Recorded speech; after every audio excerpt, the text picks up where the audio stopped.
ఈ రోజు స్టోరీ చాలా ఇంట్రెస్టింగ్గా ఉంది. ఈ రోజు స్టోరీలో మన ఇంట్లో వాళ్ళందరినీ పోలీసులు తీసుకువెళ్ళిపోయారా? అసలు ఈ రోజు స్టోరీ ఏం జరిగింది?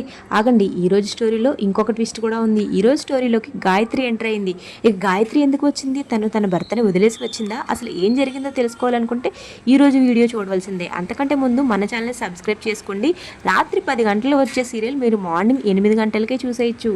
అలా చూడాలంటే మాత్రం ఖచ్చితంగా మీరు మన ఛానల్ని సబ్స్క్రైబ్ చేసుకుని ఈ వీడియోకి ఒక లైక్ చేయవలసిందే. ఇక ఈ రోజు స్టోరీలోకి వెళ్ళిపోదాం, వచ్చేయండి.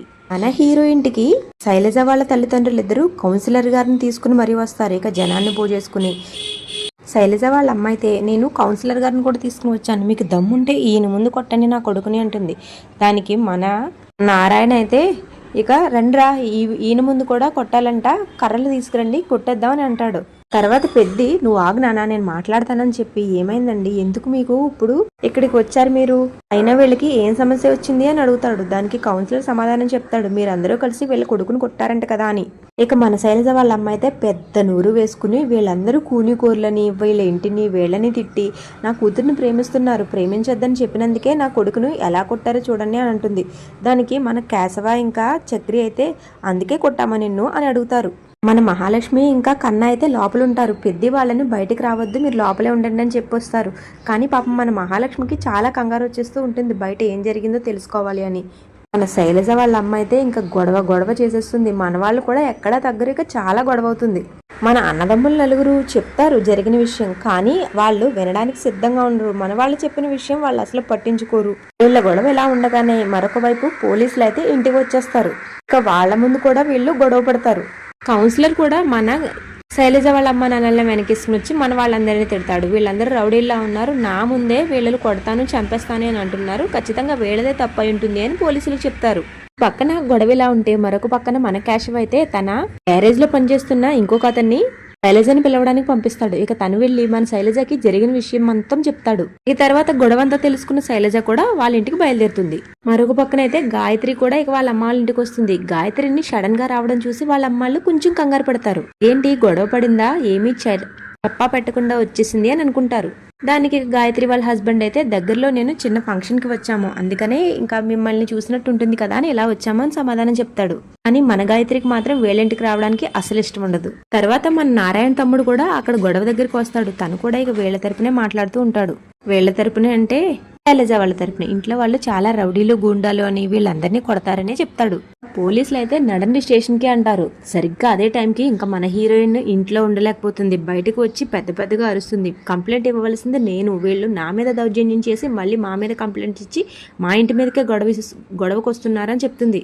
మన హీరోయిన్ ఎంట్రీతో మొత్తం అక్కడ సైలెంట్ అయిపోతారు. ఇక మన హీరోయిన్ మహాలక్ష్మి అయితే బయటకు వచ్చి జరిగిన విషయం మొత్తం చెప్తుంది. కానీ శైలజ వాళ్ళ అమ్మ మాత్రం వీళ్ళు చెప్పేది తప్పు అని మళ్ళీ మొదటిగా వచ్చి ఫస్ట్ నుంచి చెప్పేదే చెప్తుంది. నా కూతుర్ని వీళ్ళు ప్రేమిస్తున్నానని హెరాస్ చేస్తున్నాడని, అడిగినందుకు నా కొడుకుని కొట్టాడని మళ్ళీ అదే సోది చెప్తుంది. శైలజ వాళ్ళ అమ్మ అయితే ఇంకొక మెట్టు ముందుకే వేస్తుంది. ఇలా చెప్తుంది పోలీసులకి, వీడు నా కూతుర్ని ప్రేమిస్తున్నానని హెరాస్ చేస్తున్నాడు, ప్రేమించకపోతే చంపేస్తానని బెదిరిస్తున్నాడని చెప్తుంది. సరిగ్గా అదే సమయానికి మన శైలజ అక్కడికి ఎంటర్ అయిపోతుంది. తర్వాత శైలజ ఇక జరిగిన విషయం మొత్తం చెప్తుంది. నేను ఈ కేశవ ప్రేమించుకుంటున్నాం, మేమిద్దరూ ప్రేమించుకోవడం మా ఇంట్లో వాళ్ళకి ఇష్టం లేదు, అందుకనే ఈ తప్పుడు కంప్లైంట్ ఇచ్చారని చెప్తుంది. ఇంకా ఈ మహాలక్ష్మిని రోడ్డు పైన నా అన్నయ్య అవమానించాడు, తనని వేధించాడు, అందుకనే వీళ్ళందరూ కలిసి మా అన్నయ్యను కొట్టాడని కూడా చెప్తుంది. కానీ మన శైలజ ఇలా చెప్తున్నా కూడా వాళ్ళ అమ్మ అయితే, నా కూతుర్ని ఎవరో బెదిరించి ఇలా చెప్పిస్తున్నారు, నా కూతురు అబద్ధాలు చెప్తుంది అని చెప్తుంది. కానీ శైలజ వాళ్ళ అమ్మ మాటలు పక్కన పెట్టి మళ్ళీ పోలీస్ ఆయన దగ్గరికి వెళ్ళి మరీ చెప్తుంది, నేను ఇష్టపూర్వకంగానే ఈయన్ని ప్రేమించాను, వీళ్ళే ఈ అమ్మాయిని ఏడిపించారు, అందుకే వీళ్ళు కొట్టారు, వీళ్ళది తప్పేమీ లేదు అని చెప్తుంది. శైలజకి ధైర్యంగా ఒక మాట చెప్తుంది, వాళ్ళు ఏ తప్పు చేయలేదు, మా వాళ్ళు వాళ్ళ మీద కేసు పెడితే నేను మా వాళ్ళ మీద కేసు పెడతాను, నేను ఈ అబ్బాయిని ప్రేమించానని రోజు నా తల్లిదండ్రుల ఇంట్లో నన్ను హరాస్ చేస్తున్నారు, నన్ను కొడుతున్నారు అని చెప్తుంది. తర్వాత మన హీరో వాళ్ళ పెద్దనాన్ని మన గాయత్రి వాళ్ళ అమ్మ వచ్చి తిట్టి, నువ్వు ఇక్కడ ఏం చేస్తున్నావు, ఎందుకు ఇక్కడ ఉన్నావు అని చెప్పి తనని తీసుకువెళ్ళిపోతుంది. తర్వాత వీళ్ళిద్దరి ఇంటికి వెళ్ళి అక్కడ జరిగిన గొడవ మొత్తం గాయత్రితో చెప్తారు. తర్వాత అక్కడ జరుగుతున్న విషయం మొత్తం తెలుసుకుని మన గాయత్రి అయితే అక్కడికి బయలుదేరుతుంది.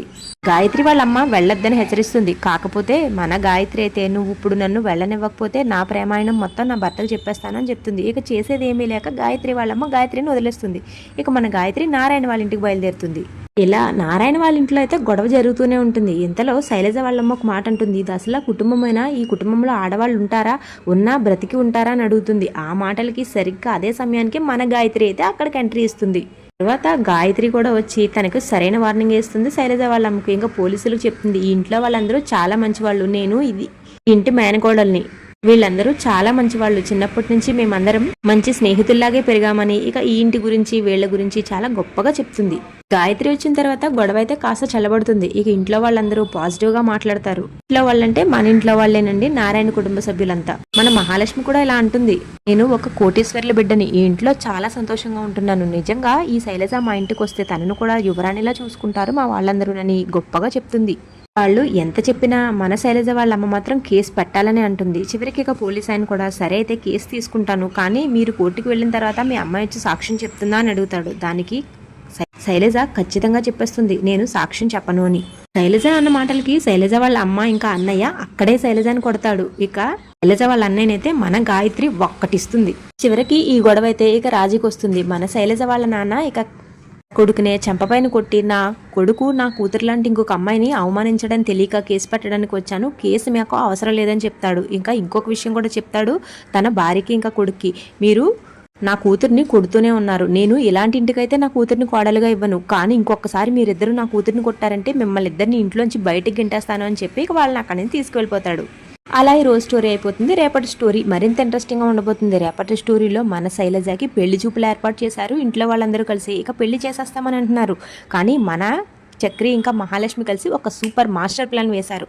ఆ ప్లాన్ ఏంటో తెలుసుకోవాలనుకుంటే మీరు రేపటి వరకు ఆగవలసిందే. మరి ఇక చూద్దాం వీళ్ళు వేసిన ప్లాన్ ఏంటో. మన శైలజ రేపు ఈ ఇంటికి వచ్చేస్తుందో లేదో చూద్దాం. అంతవరకు మన ఛానల్ సబ్స్క్రైబ్ చేసుకుని బెల్ ఐకాన్ ఆన్లో పెట్టుకోండి. ఈ వీడియో మీకు నచ్చితే ఈ వీడియోకి ఒక లైక్ చేయండి. Thank you so much for watching.